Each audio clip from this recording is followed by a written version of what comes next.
अस्सलाम वालेकुम everyone.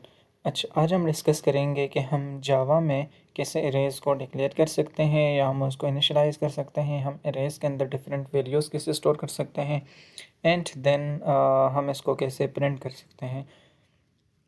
So let's start with arrays. So basically अब अगर हम अरेज की बात करें, so arrays in Java are fixed size and indexed collection of elements of the same data type.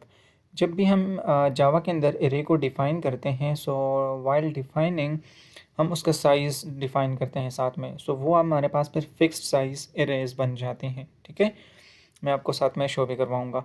Then index collection से मुराद ये है कि जब हम एरे को डिफ़ाइन करते हैं, सो जब हम हर एक एलिमेंट को स्टोर करते हैं किसी भी एरे में, वो हमारे पास एक सेपरेट इंडेक्स के ऊपर स्टोर होते हैं। ठीक है, फॉर एग्जांपल अगर आप यहाँ पर देखें, सो हमने एक एरे फॉर एग्जांपल डिफ़ाइन की हुई है और उसमें हमने डिफरेंट नंबर्स को स्टोर किया हुआ है।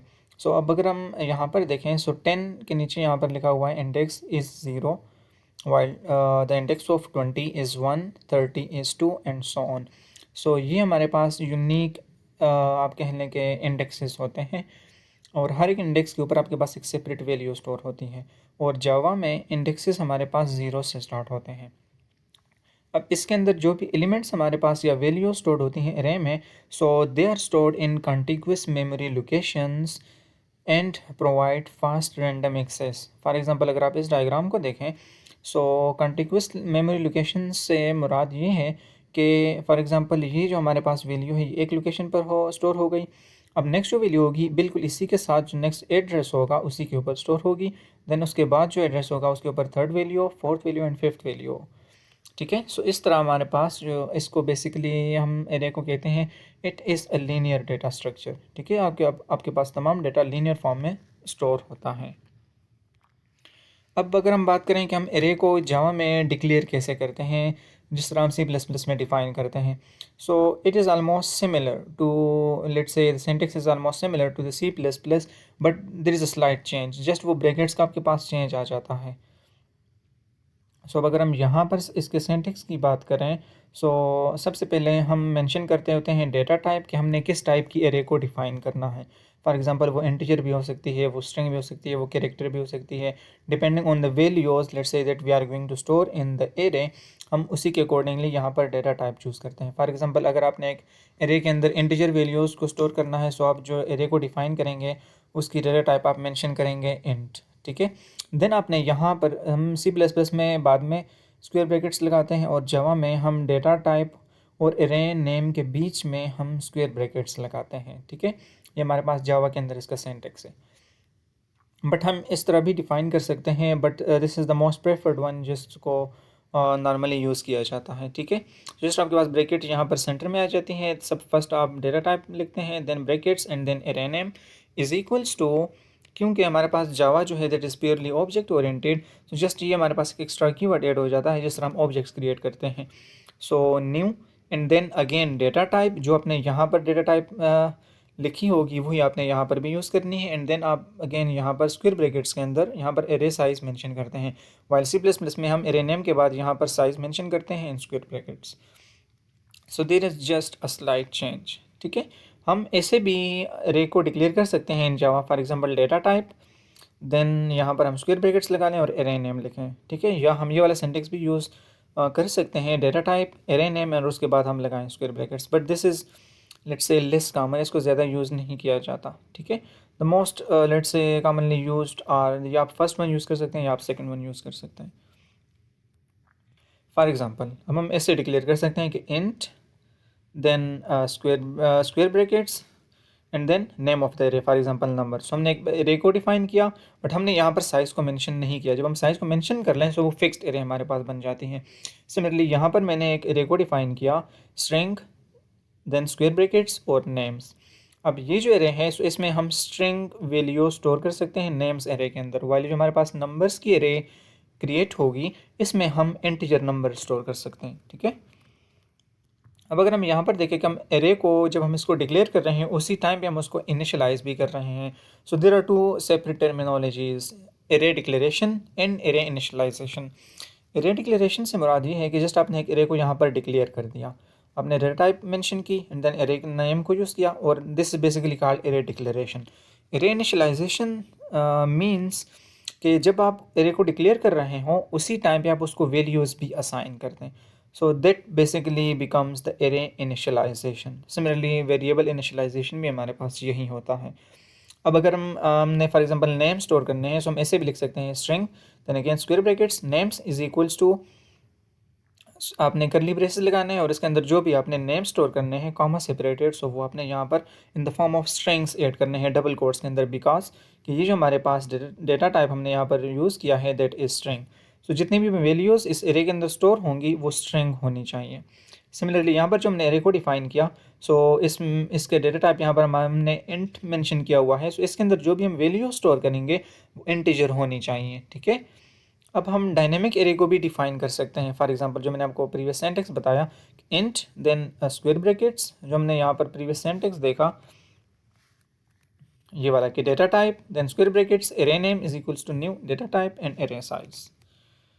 सो यहाँ पर अगर हम देखें, so int then square brackets numbers के नाम से मैंने एरे को डिफाइन किया जैसे हमने यहाँ पर डिफाइन किया। ठीक है, सो आप इसमें से कोई भी टेक्निक जो है वो फॉलो कर सकते हैं। और फिर उसके बाद हमने किया is equals to new int और 5। अब इस केस में क्या होगा कि हमारे पास एक एरे क्रिएट हो जाएगी बट उसका साइज़ हमने यहाँ पर फिक्स्ड कर दिया। ठीक है, so it will create an array of size 5 और डिफ़ॉल्ट वैल्यूज़ उसके अंदर 0 स्टोर हो जाएंगी। सो बाय डिफ़ॉल्ट उसके अंदर जावा में 0 स्टोर हो जाता है। सिमिलरली अगर हमने नेम्स यहाँ पर स्टोर करने हो, सो हमने स्ट्रिंग को डिफाइन किया क्योंकि हमने नेम स्टोर करना है, string then square brackets names is equals to new string and 3। Now this means that आपके पास 3 मेमोरी लोकेशंस मेमोरी के अंदर क्रिएट हो जाएंगी और default values in case of string अगर डेटा टाइप है तो उस केस में नल स्टोर होगा। ठीक है, सो ये बाय डिफ़ॉल्ट जावा उसमें से खुद ही चूज़ कर लेता है एंड देन जब आप वैल्यूज असाइन करते हैं सो ये जीरोज़ और नल जो है तो एक्चुअल वैल्यूज़ के साथ रिप्लेस हो जाते हैं। अच्छा, अब हम ये भी कर सकते हैं फॉर एग्जांपल कि हमने एक एरे को इनिशियलाइज़ किया। ये हम देख चुके हैं प्रीवियस मैंने आपको बताया कि एरेज आर ज़ीरो इंडेक्स्ड, के इंडेक्सेस हमेशा एरे के अंदर ज़ीरो से स्टार्ट होते हैं एंड देन हम किसी भी लेट से वैल्यू को हमने एक्सेस करना हो, फॉर एग्जांपल हमने क्या किया कि यहाँ पर एक नंबर्स की एक एरे हमने इनिशियलाइज़ की और इसमें मैंने 5 डिफरेंट नंबर स्टोर किए। अब अगर मैं इस 10 को प्रिंट करना चाहता हूँ सो मैं लिखूँगा array name then square brackets and then the index number. So मुझे पता है कि 10 जो है this is stored at index number 0, 20 stored at index number 1, 30 stored at index number 2 and so on। so मैं लिखूँगा कि system.out.println then array name is numbers। so मैंने यहाँ पर ब्रैकेट्स के अंदर लिखे numbers then स्क्वायर ब्रैकेट्स लगा के मैंने इंडेक्स नंबर मेंशन किया फॉर एग्जांपल 0। so ये जो स्टेटमेंट होगी ये मुझे 10 प्रिंट करके देगी। then similarly अब अगर मैं एक और स्टेटमेंट लिखूँ system.out.println numbers एंड देन मैंने यहाँ पर स्क्वायर ब्रैकेट्स के अंदर 3 लिखा, सो थर्ड इंडेक्स के ऊपर जो भी वैल्यू स्टोर्ड है वो हमारे पास प्रिंट होके आ जाएगी। सो थर्ड इंडेक्स हमारे पास ये है फॉर एग्जांपल 0, 1, 2, 3, सो ये आपको 40 प्रिंट करके देगा। ठीक है, हम एरे के एलिमेंट्स को मॉडिफाई भी कर सकते हैं। फॉर एग्जांपल हमने यहाँ पर इंडेक्स नंबर 1 के ऊपर हमने 20 स्टोर किया था, उसके बाद मैंने क्या किया कि नंबर्स ऑफ 1 मैंने किया इज इक्वल्स टू 25। सो पहले 20 था अब वो रिप्लेस हो जाएगा 25 के साथ। So this is called basically modifying array elements. अच्छा, अब अगर आपने अब यहाँ पर हमारे पास एक बिल्ट इन मेथड होता है, हमारे पास बेसिकली एरेज की एक प्रॉपर्टी आप इसको कह सकते हैं। ठीक है, सो डायरेक्ट ये हमारे पास मेथड नहीं है क्योंकि हम इसके साथ अगर आप यहाँ पर देखें सो पेरेंथेसिस यूज़ नहीं करते हैं। सो दिस इज बेसिकली हमारे पास ये इसकी एक स्पेसिफिक प्रॉपर्टीज़ है एरे की अपनी। ठीक है, सो डायरेक्ट हम इसको मेथड नहीं कह सकते। मेथड की हमेशा हमारे पास आइडेंटिफिकेशन ये होती है कि उसके साथ हमेशा जो राउंड ब्रैकेट्स हैं वो आते हैं। सो फॉर एग्जांपल हमने यहाँ पर एक एरे डिफाइन की नंबर्स की 10, 20, 30, 14, 50 मैंने स्टोर किया। अब मैं ये देखना चाह रहा हूँ कि इस एरे की लेंथ कितनी है। सो मैं अगर मैं उसको प्रिंट करना चाहूँ मैं ये लिखूँगा कि system.out.println एंड देन ये राउंड ब्रैकेट्स में मैं लिखूँगा numbers, this is the array name and then dot length. So ये मुझे इस एरे की लेंथ रिटर्न करके देगा और वो मेरे पास प्रिंट होकर आ जाएगी which is 5। So length means अब ये जो प्रॉपर्टी है ये आपको रिटर्न करती है कि इस एरे के अंदर नंबर ऑफ एलिमेंट्स कितने हैं, that represents the length of the array. So इस केस में हमारे पास इसमें एलिमेंट्स 5 हैं, सो ये हमें 5 प्रिंट करके देगा। ओके, अब अगर हम देखें कि हमने डिक्लेरेशन और देन हम एरे को क्रिएट करने लगे हैं और उसको इनिशियलाइज भी कर रहे हैं using the shorthand notation. So there are different basically techniques to initialise an array. For example अब मैंने यहाँ पर एक एरे को डिफाइन किया फॉर एग्जांपल माई लिस्ट के नाम से, और उसको मैंने डबल कर दिया क्योंकि इसमें हम फ्लोटिंग वैल्यू स्टोर करने लगे हैं और मैंने यहाँ पर वो वैल्यूज़ यहाँ पर इसके अंदर स्टोर कर दी. सो हमारे पास मेमोरी के अंदर एक एरे मेमोरी लोकेशंस क्रिएट हो जाएंगे 4 डिफरेंट लोकेशंस, और हर लोकेशन के ऊपर ये 4 डिफरेंट वैल्यू स्टोर हो जाएंगी. वाइल ये जो हमने मेथड फॉलो किया, सो हम इसको ऐसे भी डिफाइन कर सकते हैं.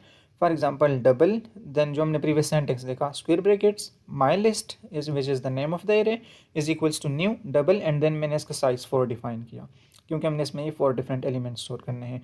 अब मैं ऐसे भी लिख सकता हूँ for example my list of 0, so index number 0 के ऊपर 1.9 को स्टोर करें और यहाँ पर भी हमारे पास 1.9 स्टोर है. देन इंडेक्स नंबर 1 के ऊपर 2.9, इंडेक्स नंबर 2 के ऊपर 3.4, इंडेक्स नंबर 3 के ऊपर 3.5. सो अब ये जो दो मेथडोलॉजीज़ आपने देखी, या आप ये कर सकते हैं और या आप ये कर सकते हैं, दोनों हमारे पास बराबर हैं. ठीक है, but this is basically called short hand. अब आपने एक चीज़ का जस्ट ख्याल करना है कि for example using the shorthand notation you have to declare create and initialise the array all in one statement. For example जिस तरह हमने यहाँ पर एरे को डिक्लेयर भी किया, उसको हमने क्रिएट भी किया और उसको हमने विद डिफरेंट वैल्यूज़ इनिशियलाइज भी किया. सो आपने ये तमाम स्टेप्स फिर एक ही लाइन के अंदर परफॉर्म करने होंगे अगर आप शॉर्ट हैंड को यूज़ करना चाह रहे हैं. ठीक है, आप इसमें इस तरह नहीं कर सकते कि फॉर एग्जांपल आप पहले लिखें data type for example double then square brackets और आपने एरे को डिक्लेयर किया माई लिस्ट, और उसके बाद आप सेमीकोलन लगाएं और नेक्स्ट लाइन में आप लिखें कि my list is equals to for example these values. So ये जावा सपोर्ट नहीं करता, आप इसको ऐसे नहीं लिख सकते. अगर आपने शॉर्ट हैंड को यूज़ करना है सो फिर आपने एक ही लाइन के अंदर उसको एरे को इनिशियलाइज करना होगा फॉर एग्जांपल लाइक दिस, या आप फिर ये वाला मेथड यूज़ कर सकते हैं. अगर आप शॉर्ट हैंड नहीं यूज़ करते तो आप प्रॉपर इसको न्यू कीवर्ड के साथ यहाँ पर डिफाइन करेंगे, उसके बाद फिर आप इसको यहाँ पर इस तरह कॉल करें, सो फिर आपके पास ये अलाउड है और आप इसमें डिफरेंट वैल्यूज़ बाद में स्टोर कर सकते हैं. अब अगर हम एक एग्जांपल यहाँ पर देखें, सो फॉर एग्जांपल हमने एक एरे को डिफाइन किया नंबर्स की, हमने एरे यहाँ पर इनिशियलाइज की और इसमें मैंने स्टोर किया 10, 20, 30, 40 एंड 50. उसके बाद मैं कर रहा हूँ for example system dot out dot print L N. अब मैंने ये तमाम एलिमेंट्स प्रिंट करने हैं. सो मेरे पास दो ऑप्शंस हैं. अब मैं या तो इसके बाद लिखूँ कि system dot out dot print L N numbers of 0, तो मेरे पास 10 प्रिंट हो जाएगा और मैं इसको 5 टाइम्स रिपीट करूँ, या मैं फॉर लूप लगा के इन तमाम एलिमेंट्स को प्रिंट कर सकता हूँ. सो लेट्स सी, मैं आपको ये वाला कोड एडिटर में शो करता हूँ. उससे पहले अगर हम यहाँ पर कोड एडिटर में देखें, हमने यहाँ पर एक एरे को इनिशियलाइज़ किया. फॉर एग्जांपल जो मैंने आपको अभी एक्सप्लेन किया सारी चीज़ें, हमने नंबर्स के नाम से एक एरे को इनिशियलाइज़ किया, उसमें मैंने ये नंबर स्टोर किए और उसके बाद अगर मैं प्रिंट करूँ फॉर एग्जांपल नंबर्स ऑफ 0, तो ये मुझे ये 10 प्रिंट करके देगा. अगर मैं लिखूँ numbers of 3, so index number 3 पे जो भी वैल्यू स्टोर है फॉर एग्जांपल वो 20 है, सो मेरे पास प्रिंट होकर आ जाएगी और ये आप यहाँ पर आउटपुट देख सकते हैं.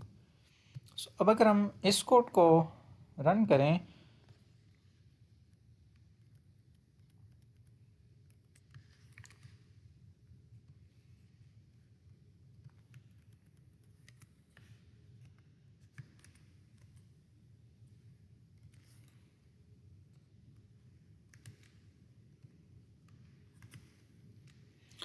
अब अगेन हमने एरे को इनिशियलाइज़ किया विथ 5 डिफरेंट वैल्यूज़, मैंने उसमें डिफरेंट 5 नंबर स्टोर किए. ठीक है, अब मैं प्रिंट करना चाह रहा हूँ like for example I have 2 options. अब अगर इस कोड को मैं कमेंट आउट कर दूँ, सो अब मैंने एक इस एरे को इनिशियलाइज़ किया है और अब मैं इसके ये तमाम एलिमेंट्स प्रिंट करना चाह रहा हूँ. ठीक है, सो मेरे पास 2 ऑप्शंस हैं. या तो मैं यहाँ पर मैनुअली ख़ुद से टाइप करूँ कि for example system dot out dot print L N and for example name of the array which is numbers. ठीक है, और फिर आप यहाँ पर मेंशन करेंगे index number. So for example index number 0 के ऊपर जो भी वैल्यू स्टोर है सो वो मुझे प्रिंट करके दें, और वो आप यहाँ पर देख सकते हैं कि मुझे 10 प्रिंट होके आ गया. ये वाला इंडेक्स नंबर 0 के ऊपर मेरे पास 10 है, 1 के ऊपर 20 है, इंडेक्स नंबर 2 के ऊपर 30 है, इंडेक्स नंबर 3 के ऊपर 40 है, इंडेक्स नंबर 4 के ऊपर 50 है. ठीक है, सिमिलरली अगर मैं प्रिंट करूं मैंने इस 20 को प्रिंट करना हो सो मुझे दोबारा से ये स्टेटमेंट टाइप करनी होगी और मुझे जस्ट ज़ीरो की जगह यहाँ पर 1 लिखना होगा। सो अब मेरे पास इंडेक्स नंबर 0 पे जो वैल्यू स्टोर्ड है और इंडेक्स नंबर 1 के ऊपर जो भी वैल्यू स्टोर्ड है वो प्रिंट होके आ जाएगी। यहाँ पर आप देख सकते हैं रे एलिमेंट्स और हमने 10 और 20 को प्रिंट किया। सिमिलरली अगर इसके अंदर 5 एलिमेंट्स है ये स्टेटमेंट मैंने 5 टाइम्स रिपीट करनी होगी। अब इससे इशू ये है कि अगर आपके पास एरे में आपके पास 50 एलिमेंट्स हैं या 100 एलिमेंट्स हैं, सो ये स्टेटमेंट आपको 100 टाइम्स रिपीट करनी होंगी अगर आप उस एरे के तमाम एलिमेंट्स को प्रिंट करना चाहते हैं। तो ये बहुत ज़्यादा कॉम्प्लिकेटेड हो जाता है। So what we can do is, अब ये आपने देख लिया, अब हम ये कर सकते हैं जो हमने लेंथ की इसकी प्रॉपर्टी देखी थी। सो फॉर एग्जांपल अगर मैं अब लिखूँ array name dot length, so next statement को मैं कमेंट आउट कर देता हूँ। अब ये मुझे इस एरे की लेंथ रिटर्न करके देगा। फॉर एग्ज़ाम्पल अब अगर हम इसको रन करें सो इसमें जितने भी नंबर ऑफ़ एलिमेंट स्टोर हैं तो उतने ही उसकी लेंथ होगी। सो इसमें हमारे पास 1 2 3 4 5 एलिमेंट स्टोर हैं, तो इसने आपको रिटर्न किया 5 कि हमारे पास इस एरे की लेंथ हमारे पास 5 है। अब हम क्या करेंगे, अब हमने यूजिंग लूप इस एरे के तमाम एलिमेंट्स को प्रिंट करना है। सो मैंने यहाँ पर एक लूप अप्लाई किया। For example I hope so कि आपको फार लूप की समझ आई होगी, ऑलरेडी पहले आप पढ़ चुके होंगे, ठीक है। For example for int I is equals to 0 I is less than numbers dot length. So मैंने आपको बताया कि नंबर्स डॉट लेंथ ने हमें 5 रिटर्न किया because length of the array is 5। सो हमने इस लूप को 5 टाइम्स एग्जीक्यूट करना होगा। सो या तो हम मैनुअली यहाँ पर 5 लिख सकते हैं, but this is not a good approach. आपके पास ये वैल्यू डायनेमिक होनी चाहिए, क्योंकि अगर आप ऊपर एरे की लेंथ चेंज कर दें तो फिर आपको यहाँ पर ये नंबर भी चेंज करना होगा। So what we can do is कि हम डायरेक्टली गेट करें कि जो भी हमारे पास एरे की लेंथ है वो आपको ऑटोमेटिकली यहाँ पर रिटर्न हो जाएगी और उतने ही टाइम्स ये फॉर लूप ऑटोमेटिकली एग्जीक्यूट होगा। नेक्स्ट आई प्लस प्लस, और अब मैं प्रिंट करूँगा for example system dot out dot print L N. For example in element at index, साथ में मैं इंडेक्सेस भी प्रिंट कर रहा हूँ कि आई, ठीक है। सो हर आइट्रेशन में आपके पास आई की वैल्यू अपडेट होगी। इन द फर्स्ट आइट्रेशन आई की वैल्यू 0 होगी, सो आपके पास स्टेटमेंट प्रिंट होकर आएगी element at index 0 basically, then colon, and then उसके बाद हम प्रिंट कर रहे हैं नंबर्स ऑफ आई। तो आई की वैल्यू 0 है, सो आपके पास स्टेटमेंट वही वाली बन जाएगी जो मैंने आपको ऊपर शो करवाई थी, ठीक है। कि नंबर ऑफ़ 0 पे हमने प्रिंट किया था 10, नंबर ऑफ़ 1 पे हमने प्रिंट किया था 20। सो हमारे पास आई की वैल्यू हर आइट्रेशन में अपडेट होगी, हम उसको यहाँ पर इंक्रीमेंट कर रहे हैं, ठीक है। सो अब अगर मैं इस कोड को एग्जीक्यूट करूँ सो अब ये एरे के मुझे तमाम एलिमेंट्स प्रिंट करके देगा। For example element at index 0 is 10, element at index 1 is 20, 2 is 30, 3 is 40 and element at index 4 is 50। So इस तरह हम एक एरे को इनिशियलाइज कर सकते हैं with different values, and then हम उस एरे के तमाम एलिमेंट्स को प्रिंट कर सकते हैं, ठीक है। अब अगर मैं आपको साथ में एक और एग्जांपल थोड़ी सी बताऊं जो कि थोड़ी सी इससे डिफ़िकल्ट होगी, बट लेट्स सी हम उसको भी यहाँ पर कवर कर लेते हैं।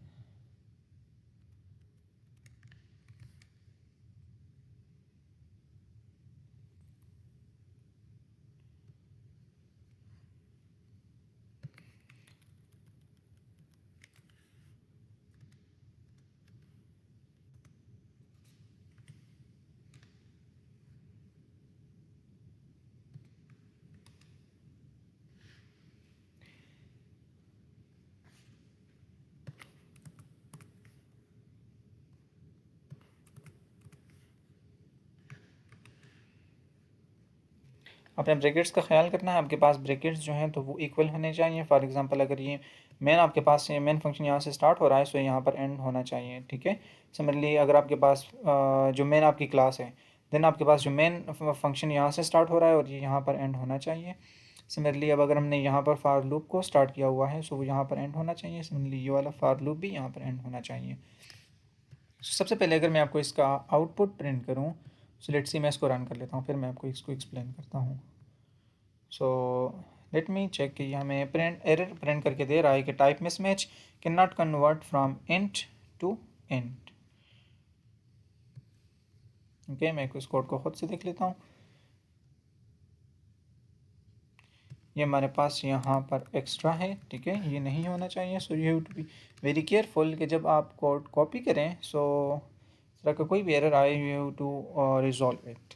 अब अगर आप यहाँ पर देखें सो ये हमारे पास प्रिंट होकर आ रहा है enter number of elements. For example मैंने कहा कि 5 मैंने मेंशन कर दिया। अब ये साथ में अगर मैं आपको बताऊं तो ये ज़्यादा ठीक होगा। मैंने सबसे पहले यहाँ पर जो ही मेन फंक्शन रन हो मैंने स्कैनर की क्लास यूज़ की। अगेन आई होप सो कि आपको स्कैनर की क्लास क्लियर होगी। अगर ये नहीं क्लियर तो आपने जावा की ट्यूटोरियल थोड़े से देख लेने हैं जो कि मैंने यहाँ पर चैनल के ऊपर अपलोड किए हुए हैं, ठीक है। उस प्लेलिस्ट में जाएँ और उसको आपने थोड़ा सा सारे जो हैं कॉन्सेप्ट्स देख लेने हैं। अच्छा, सो हमने यहाँ पर स्कैनर का क्लास का ऑब्जेक्ट बनाया जिसको इस हमारे पास बेसिकली क्लास है जिसके थ्रू हम यूज़र से इनपुट लेते हैं, ठीक है। उसके बाद मैंने एक मैसेज प्रिंट किया कि inter for example number of elements. अब यूज़र जो भी नंबर इंटर करेगा सो वो हमने इंटीजर कंसिडर किया, सो इसलिए मैंने यहाँ पर जो मेथड है वो कॉल किया नेक्स्ट इंट और उसको मैंने स्टोर किया एन में। अब फॉर एग्जांपल अगर यूज़र ने 5 एंटर किया जिस तरह मैंने यहाँ पर 5 एंटर किया सो एन की वैल्यू आपके पास 5 हो जाएगी, ठीक है। अब उसके बाद अब हम एक एरे क्रिएट करेंगे जिसका साइज़ वही होगा जो यूज़र ने वैल्यू पास की होगी। जिस तरह मैंने यहाँ पर 5 पास किया, यहाँ पर एंटर किया सो एन की वैल्यू 5 हो गई है। सो यहाँ पर जो एरे हमारे पास डिक्लेयर होगी इसका साइज़ 5 हो जाएगा।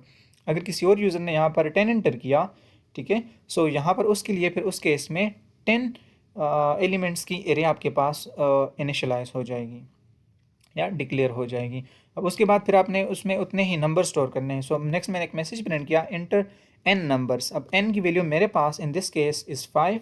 सो यहाँ पर मुझे मैसेज प्रिंट होकर मिला कि इंटर 5 नंबर्स। अब मैं इस एरे के अंदर 5 नंबर स्टोर करूँगा बिकॉज हमारे पास जो इस केस में इस एरे का साइज़ है दैट इज़ 5, ओके। सो इसके बाद मैंने अब 5 टाइम्स लूप को अप्लाई किया ताकि हर आइट्रेशन में हम एक एरे के अंदर एक नंबर स्टोर करते जाएं। So for example for int I is equals to 0, I is less than N, ठीक है, क्योंकि हमारे पास ये साइज़ है। यहाँ पर आप ये भी यूज़ कर सकते हैं नंबर्स डॉट लेंथ। सो दोनों, क्योंकि इस केस में हम एन को ही बेसिकली एन के साइज़ का हम एरे क्रिएट कर रहे हैं। सो आप एन को भी यूज़ कर सकते हैं या आप नंबर्स डॉट लेंथ को भी आप यहाँ पर यूज़ कर सकते हैं। दोनों से आपको एक ही आउटपुट मिलेगा। सो फिर हमने क्या किया, अब ये लूप हमारे पास 5 टाइम्स एग्जीक्यूट होगा because the value of N is 5। So अब हम जस्ट एक मैसेज प्रिंट करने लगे हैं enter element I plus 1। So मुझे मैसेज एक मिलेगा कि इंटर एलिमेंट 1, ठीक है। हम क्योंकि यूज़र को तो नहीं पता कि एरे की इंडेक्सेस कहाँ से स्टार्ट होती हैं, नॉर्मल यूज़र्स को, ठीक है। सो हम उसको प्रॉपर एक मैसेज प्रिंट कर रहे हैं कि एलिमेंट 1 आप इंटर करें। सो फॉर एग्जांपल मैंने इंटर किया 1, एलिमेंट 2 अब एंटर करें क्योंकि नेक्स्ट अब जो भी ये अब बेसिकली स्टेटमेंट एग्जीक्यूट होगी। So in the first iteration number of 0 statement बन जाएगी, आई की वैल्यू 0 होगी। सो नंबर्स एरे में इंडेक्स नंबर 0 के ऊपर जो भी यूज़र एंटर करेगा वो वैल्यू बेसिकली स्टोर हो जाएगी। जिस तरह मैंने 1 एंटर किया सो ये 1 मेरे पास इंडेक्स नंबर 0 के ऊपर स्टोर हो जाएगा, ठीक है। देन अब जब मैं एलिमेंट 2 एंटर करूँगा फॉर एग्जांपल 20, सो ये इंडेक्स नंबर 2 के ऊपर स्टोर हो जाएगा। देन अगर मैं 30 एंटर करूँ इंडेक्स नंबर 3 के ऊपर, और इस तरह हमारे पास बाकी इंडेक्सेस भी स्टोर होंगे। सो ये जो 1 है इंडेक्स नंबर 0 के ऊपर स्टोर होगा, ये इंडेक्स नंबर 1 के ऊपर स्टोर होगा, ये इंडेक्स नंबर 2 के ऊपर स्टोर होगा 30, index number 4 sorry index number 3 and then index number 4, ठीक है। अब जब मैं एंटर प्रेस करूँगा सो इसके बाद जो भी हमारे पास नंबर्स एरे के अंदर एलिमेंट स्टोर होंगे मैं उनको प्रिंट करने लगा हूँ। For example you entered and again मैंने फॉर लूप एग्जीक्यूट किया n टाइम्स, इनकी वैल्यू 5 है और फिर हम हर एक एलिमेंट को प्रिंट कर रहे हैं कि एलिमेंट एट इंडेक्स नंबर और जो भी आई की वैल्यू होगी और साथ में हम उस नंबर को प्रिंट कर रहे हैं, ठीक है। अब आपको यहाँ पर आउटपुट विजिबल हो जाएगा। So you entered for example element at index number 0 पे कौन सा स्टोर हुआ था 1, इंडेक्स नंबर 1 के ऊपर 20 स्टोर हुआ था, इंडेक्स नंबर 2 के ऊपर 30, इंडेक्स नंबर 3 के ऊपर 40 एंड इंडेक्स नंबर 4 के ऊपर 59। सो ये हैं बेसिकली हमारे पास एरेज। इस तरह हम इनको डिफ़ाइन कर सकते हैं। मैंने आपको मल्टीपल मेथड्स यहाँ पर बताएं कि हम डायरेक्टली एरे को कैसे इनिशियलाइज करते हैं, फिर हमने उसके अंदर वैल्यू स्टोर की, फिर हमने इनको प्रिंट किया, उसके बाद फिर मैंने यूज़र से वैल्यूज़ इनपुट कराई, वो एरे के अंदर स्टोर की, उसी के अकॉर्डिंग मैंने एरे का साइज़ यहाँ पर डिफ़ाइन किया, उस एरे को डिक्लेयर किया और उसके बाद हमने उसमें यहाँ पर एलिमेंट्स स्टोर किए, देन हमने उन तमाम एलिमेंट्स को प्रिंट किया, ठीक है। सो आई होप सो कि आपको समझ आई होगी। अगर आप में से किसी का कोई भी क्वेश्चन है, so feel free to let me know in the comment section, and thank you so much for watching this video.